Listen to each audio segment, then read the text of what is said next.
গত এইচডিবু স্যারের সহায়তায় আমরা বাইকুড়া থানা দুইটা বুলেরো গাড়ি আমরা আটক করি, যেগুলা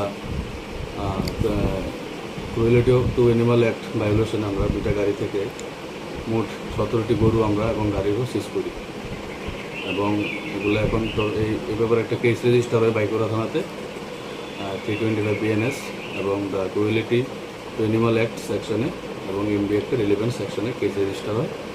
এটা এখন আন্ডার ইনভেস্টিগেশন।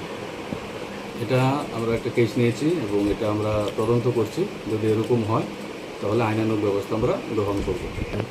এই বিষয়ে যদি এরকম কারোর নাম আমাদের কাছে আসে তদন্তে, এবং আইনানুগ ব্যবস্থা আমরা অবশ্যই গ্রহণ করব। মালিক এখনও এস্টাবলিশ হয়নি, আমরা কোর্টে আজকে ফরওয়ার্ড করব সিজার লিস্ট, সেই অনুযায়ী কোর্ট মাননীয় আদালত যা আদেশ দেব সেটাই আমরা গ্রহণ করব।